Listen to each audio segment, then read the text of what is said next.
ناظرین، آپ نے خیبر پختونخوا یعنی صوبہ سرحد کی صورتحال دیکھی. اب چلتے ہیں 5 دریاؤں کی سرزمین پنجاب کی طرف.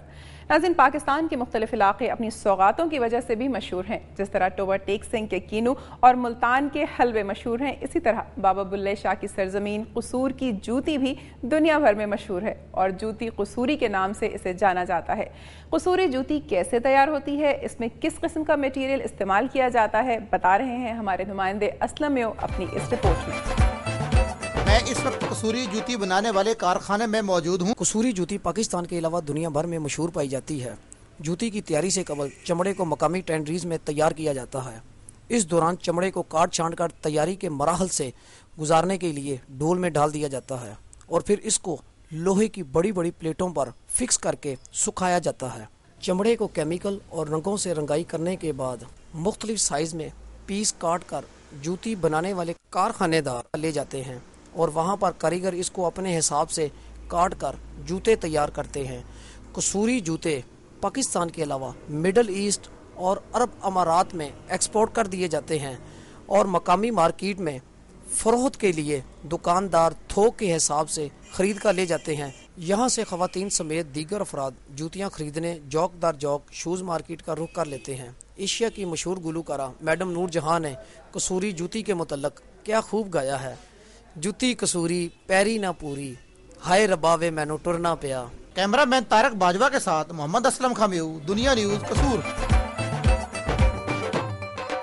ناظرین، ہمارے ملک میں موجود ریلوے کا نظام 1 صدی سے بھی پرانا ہے اور اس میں بہتری کے لیے اقدامات کے اعلانات تو اکثر سنائی دیتے ہیں، لیکن عملی طور پر اس میں کچھ ہوتا نظر نہیں آتا. کئی ریلوے اسٹیشنز انتہائی خستہ حال ہیں. وزیر آباد کا ریلوے اسٹیشن بھی 104 سال پرانا ہے. اس کی خستہ حال عمارت کو گرا کر تعمیر نو کا منصوبہ بنایا گیا تھا جو تاحال مکمل نہیں ہو سکا. کاشف محمود کی رپورٹ. وزیر آباد سے میں ہوں کاشف محمود اور میں اس وقت موجود ہوں ریلوے اسٹیشن وزیر آباد پر. یہ اسٹیشن تاریخی لحاظ سے انتہائی اہمیت کا حامل اور لاہور کے بعد دوسرا بڑا جنکشن اسٹیشن ہے جس کی موجودہ عمارت 1906 میں تعمیر کی گئی جو وقت گزرنے کے ساتھ ساتھ خستہ حالی کا شکار ہوتی گئی. اسٹیشن کی مرکزی عمارت کے در و دیوار عرصہ دراز سے رنگ و روگن کے منتظر ہیں. 2006 میں اس وقت کے وفاقی وزیر ریلوے شیخ رشید احمد نے وزیر آباد ریلوے اسٹیشن کا دورہ کیا اور اسٹیشن کی تعمیر نو کا اعلان کیا جس کے بعد ٹکٹ گھر اور مسافر خانہ کی عمارت کو گرا دیا گیا، لیکن 4 سال کا عرصہ گزر جانے کے باوجود بھی اعلان کردہ منصوبہ پر عمل درآمد نہ ہو سکا. زمین بوس کی گئی عمارت کا ملبہ اور لوہا اونے پونے داموں بیچ دیا گیا. یہاں پھر لوگ اسے اٹھا کر لے گئے. چٹیل میدان بن جانے سے اسٹیشن کا داخلی اور خارجی راستہ غیر محفوظ ہو گیا ہے. حال ہی میں ڈی ایس ریلوے جاوید انور نے وزیر آباد ریلوے اسٹیشن کا دورہ کیا اور اسٹیشن کی سابقہ حیثیت بحال کرنے کی یقین دہانی کرائی. فی الوقت اسٹیشن انتہائی غیر محفوظ ہے. یہاں دہشت گردی کے کسی غیر متوقع واقعہ کو نظر انداز نہیں کیا جا سکتا.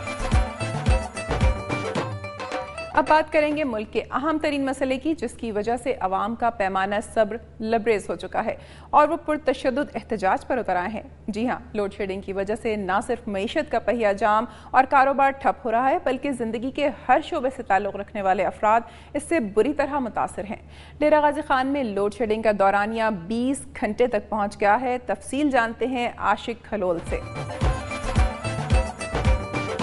ڈیرہ غازی خان کے شہری علاقوں میں بجلی کی غیر اعلانیہ لوڈ شیڈنگ کا دورانیہ 12 سے 15 گھنٹے جبکہ دیہی علاقوں میں 18 سے 20 گھنٹے تک پہنچ گیا.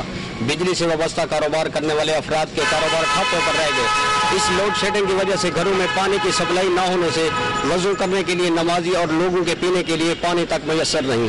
اس بدترین لوڈ شیڈنگ کی وجہ سے جنریٹر اور یو پی ایس کی قیمتوں میں روز بروز اضافہ ہوتا جا رہا ہے جس کی خرید غریب آدمی کے بس کی بات نہیں.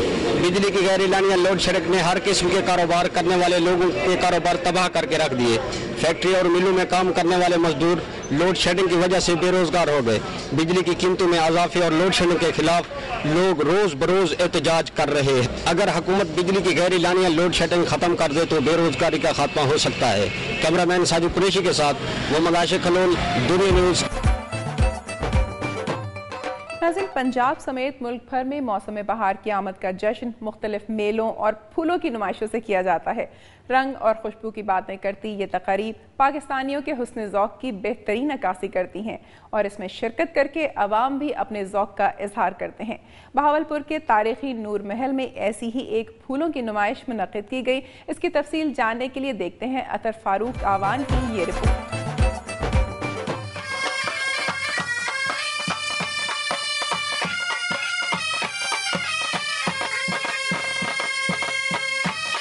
پھول پیار اور جذبوں کے اظہار کی بہترین علامت ہیں۔ ویلنٹائن ڈے ہو یا کوئی خوشی کا موقع، پھول دینے والے کی چاہتوں کے عکاس ہوتے ہیں۔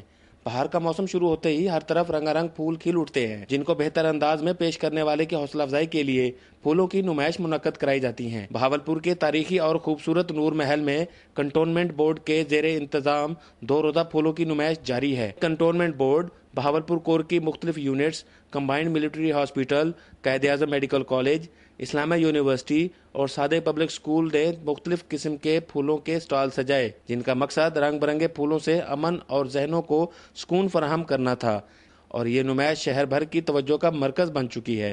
پھولوں کے ان مقابلوں میں نمایاں کارکردگی کا مظاہرہ کرنے والے اداروں کے نمائندگان کو garrison commander major general Khawar Hanif نے شیلڈز اور سرٹیفکیٹ تقسیم کیے۔ اس نمائش کا مقصد لوگوں کو اس بات کی ترغیب دینا تھا کہ وہ رنگ برنگے پھولوں سے امن کا پیغام پھیلائیں۔ کیمرہ مین عمر فاروق کے ساتھ ملک اطہر فاروق اوان، دنیا نیوز، بہاولپور۔ لاہور سے میں ہوں جہانگیر خان اور اس وقت موجود ہوں اچرا مارکیٹ میں، جہاں لوگوں کو معاشرتی ذمہ داریوں سے آگاہ کرنے کے لیے صفائی مہم کا انعقاد کیا گیا۔ ذمہ دار شہری کے کارکنوں نے معاشرتی اور سماجی ذمہ داریوں سے لوگوں کو آگاہ کرنے کے لیے صفائی مہم کا انعقاد کیا، جس میں اچرا مارکیٹ سے کوڑا کرکٹ اٹھایا گیا اور سڑک کی صفائی کی گئی۔ مہم میں تنظیم کے کارکنوں سمیت عوام نے بھی بھرپور حصہ لیا۔ مہم کا مقصد لوگوں میں صحت و صفائی سے متعلق شعور اجاگر کرنا تھا۔ جوک در جوک لوگوں کی تعداد میں اضافہ ہوتا گیا اور ماحول کو صاف رکھنے کی اس مہم نے فٹ پاتھ، گلیوں اور دکانوں کے آگے پڑا کوڑا سمیٹ ڈالا اور یہ پیغام دیا کہ یہ وطن ہمارا ہے اور ہم اس کے پاسباں ہیں۔ ہمیں اپنے گھر کی دیکھ بھال کے لیے تمام وسائل بروئے کار لانا ہوں گے۔ ایسی سرگرمیاں نہ صرف لوگوں میں شعور اجاگر کرنے کا ذریعہ ہیں، بلکہ ایک بہتر قوم، مثبت سوچ اور ماحول کو بہتری کی طرف گامزن کرنے میں بھی معاون ہے۔ کیمرہ مین ایڈی نواز کے ساتھ جہانگیر خان، دنیا نیوز، لاہور۔